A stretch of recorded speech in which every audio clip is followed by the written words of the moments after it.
Have you ever felt? Are you listening? Hell yeah, you guys are listening. What's up with this new music? I just felt like being a little fun. It's late Wednesday night, almost Thursday morning. I am delirious. I've been working so long, so hard, so tired, so fun. And I am just like in that state that you get in where I'm just goofy. It reminds, oh my God, remember when you were a kid and you would spend the night with your friend? And there was that one moment where you guys all get crazy. Like, I don't know, if there's three of you, everybody just hits this kind of same speed at one point where everything's ridiculous. I'm kind of feeling like that right now. You can conjure up all the same fun feelings you get when you're hanging out with friends right here in your own brain, believe it or not. You don't need friends, everybody. Just have fun with yourself.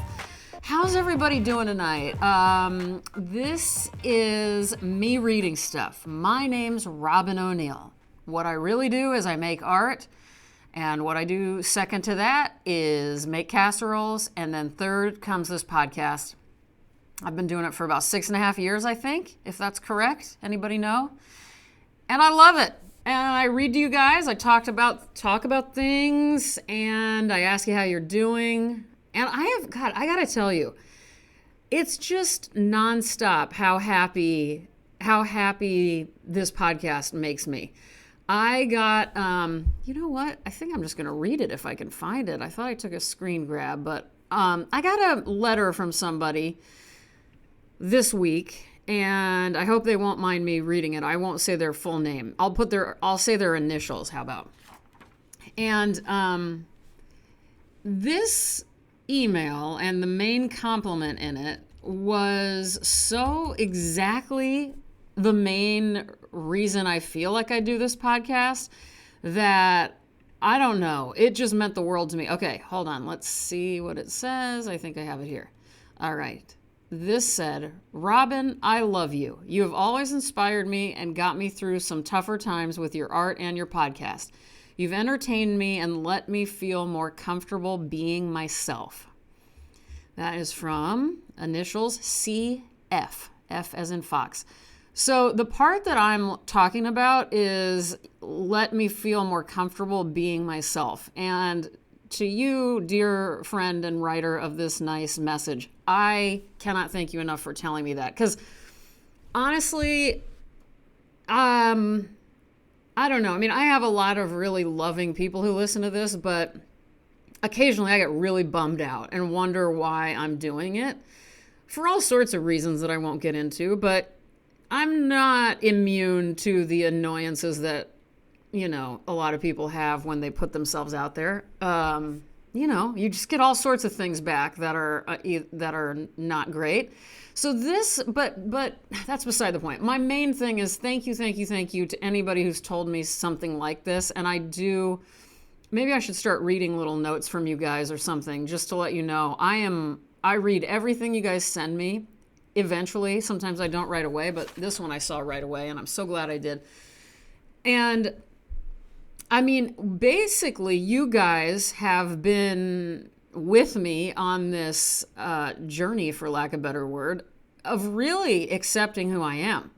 I had been doing so much work prior to starting this podcast, but I would say in the last 5 or 6 years, it has been very intense with me basically at war with myself and in a great war, which was me trying to conquer just owning every single thing about me, all the natural things about me, good and bad. And when I confront those bad ones, which there are plenty, I approach it with love towards myself. I mean, I think you guys were there with me, so to speak, the day I first realized that I loved myself. And I think I talked about it on here if I'm not mistaken, because it was such a wild moment. It was just like, whoa, I can't even believe it was a feeling. I feel like I was in a drive-through at a fast food place or something, and then I'm driving home. I just remember driving and realizing it and just being flabbergasted. So anyway, and I hated myself before, and I still have that battle. But so if I help someone feel more comfortable with themselves, that means the world to me because, I mean, I really have always, as much as I detest spending time with people, I have always had an intense love affair with humankind. Ever since I was a kid, I'm just so curious about people. No matter if there's somebody I've known for 10 years, because even with people I've known for my whole life, I want to know every detail about them all the time. I want to know what they ate. I want to know everything on their plate. I want to know what they left on their plate. I want to know how many steps they took on their walk on the afternoon. I mean, I want to know what they felt like as a seventh grader. I want to know what their favorite item of clothing is currently. I mean, I just want to know it all. But then you got strangers who I obsess on. As you know, I am a voyeur. I like looking into people's houses from afar, not from the windows. But you know, I'm walking around, it's dusk, your lights and lamps are on, and I'm going to look. I'm sorry, I'm going to keep walking. I'm not going to stand there and just stare like Michael Myers style, but I am going to look, and I'm going to hope I see you. And what I hope I see you doing is watching TV or doing dishes. I want to see the most mundane things. So anyway, God, is there anything like, are there any live cams just from like a regular household? That's what I want to see.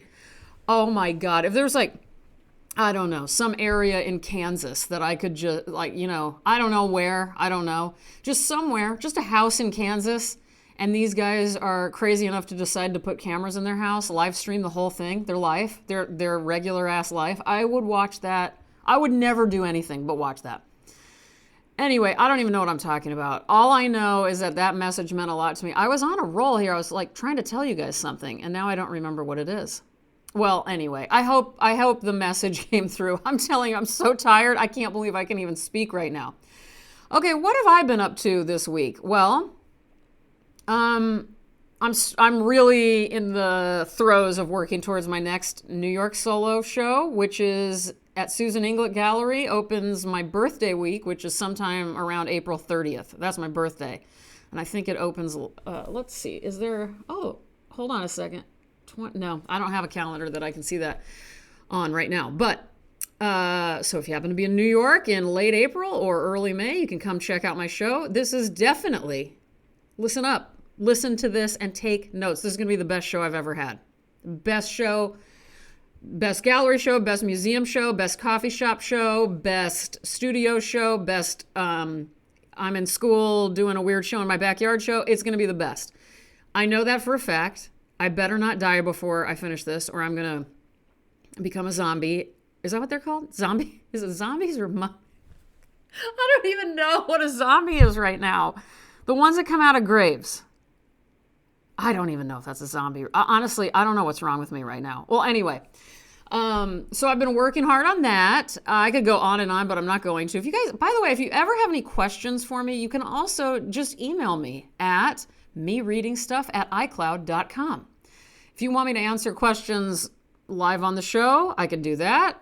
I'd rather do that. I don't need any more emails to respond to, but I would love to just answer questions on here. I love questions.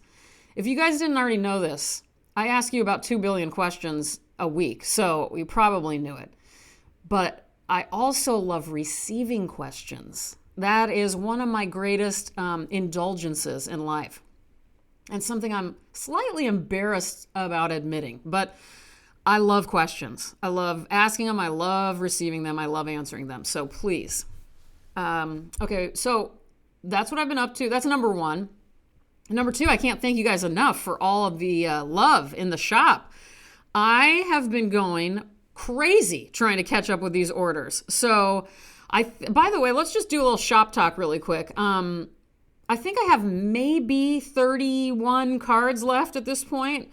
The greeting cards, 2021 headstone greeting card drawn by me in the shop. robinoneal.com/shop. Go into that cards and miscellaneous section and you will see the greeting card. You can get one for $5 or four for $16. Again, there's not many left. This is your last chance. I don't mean to sound like I'm on QVC, but I do listen to a lot of QVCs. This is your last chance. Let me see if I can do it. Okay, I'm going to try to be a female. Okay, here we go. Okay, as of right now, I just got word from our producers. We have 31 cards left. That's not many. You don't have much time. And I think you've all heard what we're doing for a promotional deal. We are offering a drawing, an original drawing by Robin O'Neill, value $4,000 US. It's a contest. See, I don't know how people do this on air and not mess up their words. Okay, well, I guess I do it on no, I mess up all the time. Are you kidding me? I don't even know what a zombie is. Okay, to anybody who didn't hear last week's episode, if you buy a greeting card, you get entered into a contest. I will announce the winner on Christmas Eve, December 24th.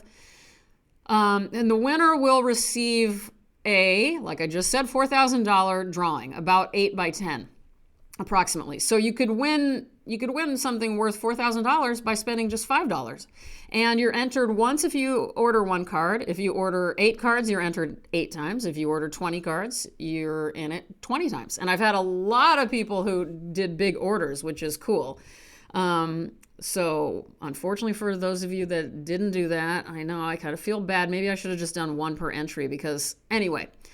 But it is what it is, and we're doing this contest. I'll improve the contest as I keep doing them, but I'm pretty excited. It's very fun, and I always write a handwritten note in every single order for everybody. And if I'm not too crazy, I always write something specific if I know who you are, kind of remember you from Instagram. And it's just really fun. It's like I get, even though I'm packing orders and it's a lot of work, it's like I'm also in some sort of correspondence club or something while I do it. So anyway, so you don't have much time because there's very few cards left, but get in there, get those ordered, and then you have some fun and slightly, dark, I would say, dark holiday cards. That is a theme that I haven't seen in Hallmark stores or in your grocery store card aisle. But this is a dark holiday card. It'd be really fun to send this for the holidays, so check it out. Okay, that's all for the shop talk right now. Thank you guys for your support. Also, my socks are really tight. I don't know what's going on. It's driving me crazy. Every single pair of socks, unless I'm wearing like those little tiny socks that don't go up your feet, which you can't do anymore in Washington State because I'm freezing cold. So I have to wear real socks. But I'm like, what are these for toddlers? And it's like, I have big feet. I have size 8.5, 9s. So I don't understand. I've been getting large socks, and maybe I need to start getting men's socks. I mean, does anybody have any advice? I do love Bombas. I'm going to tell you that, but these are all Bombas, and they're killing me. I feel like I would need 20 sizes bigger to feel comfortable.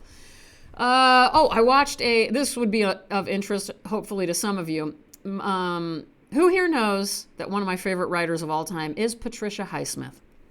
Well, I think that was about half of you who raised your hands. That's right. I'm obsessed with Patricia Highsmith. Obsessed. And okay, Damien found this on Criterion. If you have a membership, there is a short, 17-minute documentary, black and white documentary with an interview of Patricia Highsmith in her home in France. And I can't tell you how excited I was because I realized, holy shit, before I watched it, I had never heard her speak before. I didn't know what her voice sounded like. I knew she was originally from Texas and then lived in New York a long time and then France. So I thought I'd be hearing somebody who had a Texas accent, I guess. But I couldn't really tell because she was speaking in French the whole time. So I guess I never got my question answered. But she was just as awesome as I thought she'd be. Very confident, casual mannerisms, very just sort of serious, but also very at ease and I wouldn't say sweet, but not mean. I don't know. I don't know how to describe it, but I loved every minute of it. And the coolest part was whoever made this documentary did it really well, because the first line out of Patricia's mouth is, I don't think about literature. And then they do some more credits. And then she says, I write exactly as I please. And I don't know. I was sold right then and there. And it just made me, she appeared to be about my age-ish. I don't know. I'd love to find out now. And I don't know. I'm just so happy to be the age I am, as hard as it is health-wise. I'm so glad I'm to that point where, well, what I'm trying to say is, she said, I don't think about literature. Here is a writer who is always pushed into the mystery section of the bookstore instead of the literature section. So I don't know. I'm wondering if maybe they asked her. You don't hear the questions that often. You just hear her talking. And so I don't know. And then I write exactly as I please. That's what I'm referring to with the age. It's like you get to a point, thank God, if you're a creative person, you make anything, where you just aren't trying to impress anybody anymore. And it's so nice. And trust me, I didn't think I was trying to impress anybody back in the day. But looking back, I don't know if that's what I was trying to do, but I certainly wasn't just owning myself and what I wanted to do. I don't know. It's very different. I could do a whole, not only a podcast, but I mean, an entire, I could talk about this experience of both emotionally as a human being and as an artist, continuing to just notice how good it feels to drop all need for other people to like you or what you do. It just is awesome. And I remember being younger, hearing older women talk about this. Like, you can't imagine how confident you're going to be when you're in your late 40s or when you're in your 70s or 60s or whatever. And I just didn't, I didn't really think about it. I just heard him say that and I thought, I'm fine, I'm confident, whatever. And now that I'm experiencing it, it really is something else, and it just makes my work better, you know, and makes me, the things that come up that you realize, oh God, even 5 years ago I would have cared about this. I so don't give a shit about so much, which I used to care about everything. I cared about the dumbest stuff. I was obsessive about caring about everything that happened to me and everybody I knew, and how they felt about it, and how their friends felt about it, and how my family felt about it and thought about it, on and on and on and on. And then you're talking about my work. If I had like a slightly, I don't know, like a little snag on an edge or something of a piece of paper, I would flip out and I would ruin a drawing on purpose. If I'd been working on it for 4 months and something was just slightly off and not to my liking, I would freak out and it was ruined and I was depressed for 2 weeks and oh my God. And now I purposely ruin paper, and I'm working on a canvas that has holes all in it because it's really a drop cloth and I don't care. And yeah, you can see right through parts of it, but so be it. It's still awesome. So anyway, okay, that is it. I've got to start reading. I did not intend, I thought this was going to be one of those short podcasts, but it's not. Okay, you guys, recently I went to my favorite bookstore in the area, a local bookstore, and I've read her on the podcast. Anna Akhmatova, Russian poet, died in 1966 at the age of 76. And I really love her poems, but this is the complete poems of Anna Akhmatova, expanded edition from Zephyr Press. I'll put a link in the description so you guys can buy this. It's so heavy, so enormous, and I had no idea it existed. And I'm, you know, I can't wait to have more time to devour it. In fact, I kind of want to do like a hotel trip by myself somewhere and just have a weekend alone to just go through the entire thing. Wouldn't that be fun? I also got over there, where the hell did it go? An Anna Akhmatova, I've already lost it. I just had it. A very long bio of her life, and I didn't know that existed either. I can't believe I just shortened the word biography to bio. That is so not like me. By the way, I'm also very passionate about not shortening words that don't need to be shortened. I don't know if I've ever talked to any of you about this, but for instance, in art school, you may or may not know that you go to what are commonly known as crits, meaning critique. Do you hear the contempt in my voice right now at the word crit? I hate it so much, and I really don't see why it's so hard to say critique, so I don't even know where this started, but it's across the map. Any university you visit, art students talk about going to crit. By the way, another thing about art school that you may or may not know is, unlike many other professions, I just talked about this on another podcast, which I need to plug, by the way. I'll plug that next week. Let me do a little note. Okay. So you go and you do these things with other students around. Your what it would be known as an exam or something anywhere else is basically public ridicule. So you're just up there in front of everybody with your work, vulnerable as can be, and everybody is like, okay, these are called group crits. You also can have individual crits. I'm saying that, and again, I always say critique.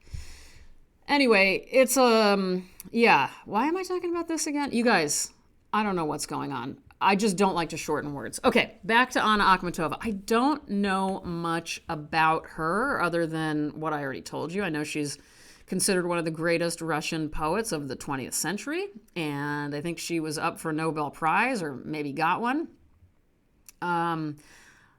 I know she was married several times and had several affairs. I remember that from the short bit I've read about her. And I'm going to make some stuff up. She loved to eat beef, I read. She cut her own bangs. She was known to cut her friends' bangs sometimes. Let's see. She was known to take her tea with orange slices. And she loved the herb dill. Those are all the things I know about Anna Akhmatova. And now we're going to read from her book. This book was called Seventh Book, and this is a long poem that's separated into parts. So I'm going to be reading just the first part. It's called Secrets of the Craft, and then I'm reading, Secrets of the Craft. 1. Creation. It happens like this. A kind of languor. A ceaseless striking of a clock is heard. Far off, a dying peal of thunder.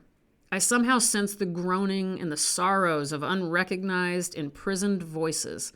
A kind of secret circle narrows. But in the abyss of whispers and ringing rises one triumphant sound. Such an absolute silence surrounds it that one can hear the grass growing in the woods. How misfortune with a knapsack plods the earth. But now words are beginning to be heard, and the signaling chimes of light rhymes. Then I begin to comprehend, and the simply dictated lines lie down in place on the snow-white page. November 5th, 1936. 2. I don't need martial hosts arrayed in odes and the charm of ornamental elegies. For me, everything in poetry should just be out of place. Not what people think it is. If only you knew from what rubbish poetry grows, knowing no shame, like a yellow dandelion by the fence, like burdock and goosefoot. An angry cry, fresh smell of tar, mysterious mold on the wall, and suddenly a line rings out, lively, tender, to my delight and yours. January 21st, 1940. How good is that? I mean, most of you who listen are makers of some sort, artists, writers, musicians. And so I know you all get this. I mean, I feel like I already know that. I feel like there's nobody out there listening to this who doesn't know what this feels like, this discovery and this out of nowhere-ness of ideas. It's just so cool. This is one of the greatest. It's just I don't know. I'm still kind of processing it. I mean, obviously this isn't the first time I read it right now while talking to you, but yeah, I think especially if only you knew from what rubbish poetry grows. And then, yeah, that an angry cry, fresh smell of tar, mysterious mold on the wall, and suddenly a line rings out, lively, tender, to my delight and yours. In fact, I want to make a little note here because those three things, angry cry, fresh smell of tar, and mysterious mold, I would love for all of us to plug in our own three things to that. Because, I mean, already mine is, I mean, for instance, something just happened a second ago before I recorded this. I was packing up orders for the shop, and I always have one of my composition notebooks opened near wherever I'm doing anything. So over there by where I'm doing the cards and where my TV is, I put on, what's the name of that channel? Like that, I don't remember. It's an app that you can get and you can watch all these shows. It just has a lot of ads. Like there's a Forensic Files channel and an Unsolved Mysteries channel and a Cops channel. So I had the Forensic Files one on, and I've only been half paying attention. And then suddenly, oh, it's Pluto, by the way. Pluto. I really like that app. I like it a lot. So anyway, and I overheard this from the people talking on there. I missed the full story. She just said, so we cremated Dad's hands and threw them in the sea. And I was like, holy moly. You know, why his hands? Why not? What happened to the rest? I mean, what is happening? So anyway, moments like, and I had to run over to my composition notebook and write it down before I forgot it. And I don't know. So mine might be cremated hands, GT's kombucha, and I don't know. Oh, the mysterious eczema I'm experiencing right now. And it's like that set of things does make something happen that is important for me as, I almost said as a writer. I'm not a writer. I can't pretend to be a writer. As an artist. I mean, imagery comes from that for me, is what I'm trying to say. And obviously, for Anna, an angry cry, fresh smell of tar, and mysterious mold on the wall makes her poems come. So anyway, let me know what your three things are. Anytime, I'm happy to read things like that. And remember, you can always reach out, and if you don't remember my email, you can always be on my website and scroll down. You can send me messages via the website at the bottom of the page.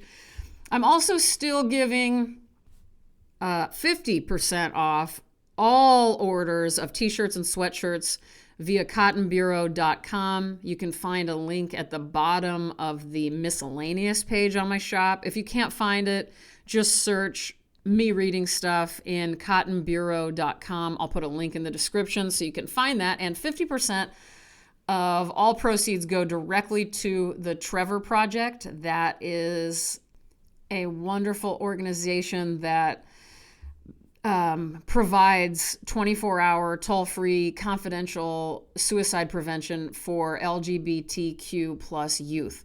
So if you want to help support that amazing organization that I've been donating to for years through a lot of the podcast stuff I do, head on over to the cottonbureau.com. I'm so sorry.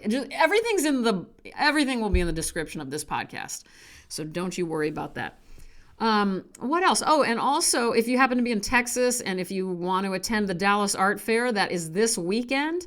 And I have a very large presence in the Inman Gallery booth, and I am so excited about sharing this stuff with you guys. This is a show of my hotel drawings. Hotel stationery drawings. So a lot of you may have heard about these before, or maybe I've talked about them, but I'm just so excited to have this full showing of them. And I will be posting on Instagram all about that tomorrow, so be on the lookout for that. I'm ROBYN_ONEIL. I'm losing my ability to speak. I don't know that I ever had it. I definitely didn't have it in the last half of this podcast, but I'm giving it a try, and I'm checking in with you guys. I'm going to be gone and away for 2 days, so this is why I'm doing this late tonight, so that you guys can have it sitting sweetly in your inbox or in your little list of podcasts, however you do it. Some people get alerts, some people don't.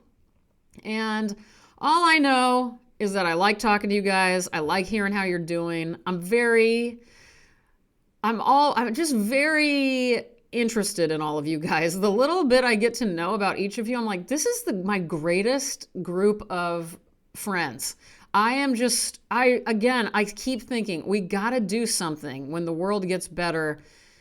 I want to do some sort of conference or hangout or meetup. I don't know what you call it, and I don't know how it's going to happen. If somebody has any skills in social interactions or like planning a social event and you want to offer up some help into planning this one day, please let me know, because I clearly don't know what I'd be like, can we rent the back room at a Chili's? You know, we should just pick, oh my God, this would be ideal for me to just pick, I don't know, a random mid-sized suburb somewhere in the middle of the country. And because that would be cheap. That would be a cheaper location, right? Because you would get cheaper hotels. Like, we can't do it in New York City. We can't do it in Los Angeles. Nobody can afford to travel to these places and stay unless they have friends. So it would have to be something like that. And I'm loving this. Oh no, I've already come up with this idea, haven't I? Since I was like, let's do it in Omaha. That's where I'm from. That's my favorite place on earth. Let's do it there. But now I'm thinking, Omaha might be getting a little too big. We should do somewhere else. Omaha is also hard to get to in an airplane, believe it or not. It's expensive to fly to Nebraska. One time I flew both to Nebraska, to Omaha, and to Paris, France from Texas. And it was more money for me to fly to Omaha than it was to fly to Paris, France. So, I don't know. Anyway, maybe an accessible place like Chicago where everybody can fly. Oh God, I'm having a coughing attack. Oh my God. All right, I just coughed my head off. I drank some water. It's time to get out of here, guys. It's 30 minutes. I wish it was shorter tonight, but I'm just being natural. And that's what I want for you guys, to be natural. Be you. Don't be anybody else. It's ridiculous. There's no reason to try, because you're never going to be somebody else. So that's just something you've got to just embrace, who you are. Now, if you're not feeling great about who you are, that's understandable. And there's always things you can do about that.